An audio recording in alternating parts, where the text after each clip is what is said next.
प्यारे विद्यार्थियों, आज हम बात करेंगे कांट थ्योरी ऑफ नॉलेज पर, जिसमें reconcile between rationalism and empiricism अर्थात कांट के अनुसार बुद्धिवाद और अनुभववाद के सामंजस्य की विस्तार से व्याख्या कीजिए। ये हमारा आज का विषय या टॉपिक है। कांट ने बुद्धिवाद तथा अनुभववाद दोनों की आलोचना की है। बुद्धिवाद तथा अनुभववाद दोनों एक दूसरे के विपरीत हैं तथा एक दूसरे की मान्यताओं का खंडन करते हैं। कांट इन दोनों के मंडन पक्ष का समन्वय करते हुए यहाँ पर इनके खंडन पक्ष का निषेध करते हैं। यही कांट का समीक्षावाद कहलाता है। अतः कांट के अनुसार बुद्धिवाद तथा अनुभववाद दोनों पूर्णतः नहीं बल्कि आंशिक रूप से सत्य हैं। अब हम बात करते हैं बुद्धिवाद की समीक्षा पर। बुद्धिवाद का सबसे बड़ा गुण यह है कि यह सार्वभौम एवं अनिवार्य ज्ञान को ही प्रामाणिक ज्ञान मानता है। इस सार्वभौम तथा अनिवार्य ज्ञान की प्राप्ति हमें अनुभव से नहीं हो सकती। अतः ज्ञान का यह अंश हमें जन्मजात या अनुभव से पूर्व स्वीकार करना होगा। अब बात करते हैं कांट के अनुसार। इसमें कांट के अनुसार सार्वभौम एवं अनिवार्य ज्ञान ही यथार्थ ज्ञान है। यह यथार्थ ज्ञान बुद्धि की देन है, परंतु यहाँ पर अनुभव की उपेक्षा करना भी उचित नहीं है कि बुद्धि के साथ साथ हमें अनुभव को भी मानना होगा, स्वीकार करना होगा। अब बात करते हैं अनुभववाद की समीक्षा पर। अनुभववादियों की सबसे बड़ी विशेषता यह है कि यह नित्य एवं नवीन ज्ञान को प्रामाणिक मानते हैं। नवीन ज्ञान हमें इंद्रिय अनुभव से ही प्राप्त हो सकता है। इनका मानना है कि जन्म के समय हमारा मन कोरे कागज या प्लेन स्लेट की तरह होता है, जिस पर पहले से कुछ भी अंकित नहीं होता। अतः संपूर्ण ज्ञान इंद्रिय अनुभव पर आधारित है। कांट के अनुसार इंद्रिय अनुभव से हमें सार्वभौम एवं अनिवार्य ज्ञान की प्राप्ति नहीं हो सकती। बाह्य ज्ञानेंद्रियों से हमें जो संवेदनाएं प्राप्त होती हैं वे श्रृंखलाबद्ध नहीं होती। इन संवेदनाओं को श्रृंखलाबद्ध करने का कार्य हमारी बुद्धि करती है। अतः यहाँ पर बुद्धि की उपेक्षा करना भी उचित नहीं है। अब कांट यहाँ पर बुद्धिवाद और अनुभववाद दोनों का सामंजस्य करते हैं। तो इसमें देखिए, कांट के द्वारा बुद्धिवाद और अनुभववाद इन दोनों मतों की समीक्षा करने से यह स्पष्ट होता है कि दोनों मत या दोनों सिद्धांत एकांगी या वन साइडेड हैं। बुद्धिवाद अनुभववाद का निषेध करता है तथा अनुभववादी अनिवार्यता या बुद्धिवाद का निषेध करते हैं।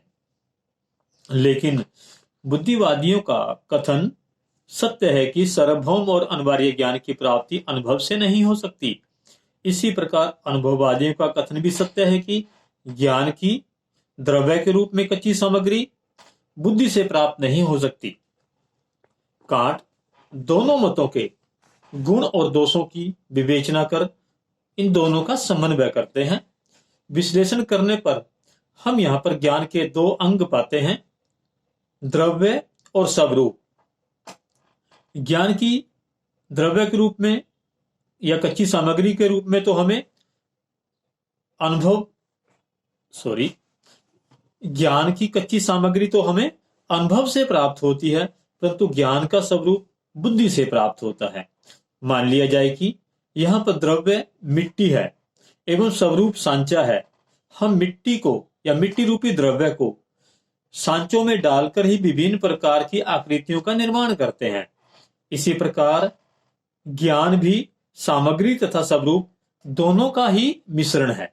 बुद्धिवादियों का कहना सत्य है कि जन्मजात प्रत्ययों के बिना ज्ञान संभव नहीं, तथा अनुभववादियों का कहना भी सत्य है कि संवेदनाओं के बिना ज्ञान की कच्ची सामग्री प्राप्त होना संभव नहीं। तो अब बात आती है कि कांट इनकी समीक्षा करते हैं। कांट अपनी समीक्षा में बतलाते हैं कि अनुभवी ज्ञान का आरंभ है। बुद्धिवाद और अनुभववाद इन दोनों की समीक्षा करने के पश्चात जब सामंजस्य की बात आई, इन दोनों को मिलाया गया, तो इसमें बात करते हैं। कांट ने अपनी समीक्षा में बताया कि अनुभवी ज्ञान का आरंभ है, अर्थात ज्ञान संवेदना से ही प्राप्त होता है, परंतु संवेदनाएं श्रृंखलाबद्ध नहीं होती। इन इंद्रिय संवेदनाओं को ज्ञान बनाने के लिए बुद्धि विकल्पों के सांचों में ढालना पड़ता है। बुद्धि में कुछ जन्मजात विकल्प रूपी सांचे होते हैं। बुद्धि इन विकल्पों के द्वारा ही संवेदनाओं को श्रृंखलाबद्ध करती है। बाह्य जगत से प्राप्त संवेदनाओं को कच्ची सामग्री के समान माना गया है।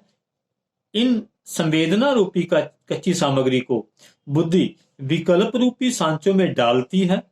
अतः स्पष्ट है कि सांचा बुद्धि से प्राप्त होता है तथा कच्ची सामग्री ज्ञान की संवेदनाओं से मिलती है। इस प्रकार हमें ज्ञान की सामग्री और स्वरूप, संवेदना और विकल्प, इन दोनों की ही आवश्यकता होती है।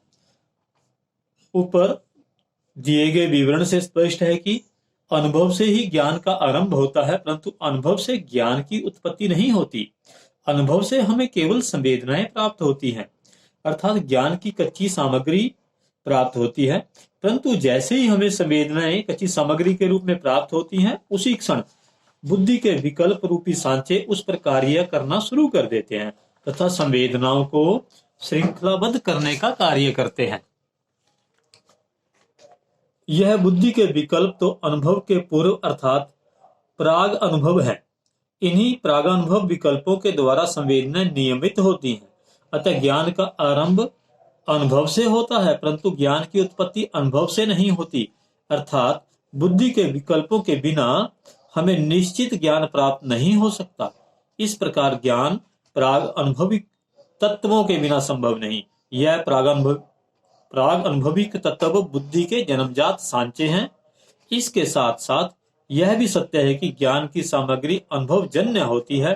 अतः ज्ञान अनुभविक और प्राग अनुभविक दोनों का मिश्रण है। धन्यवाद।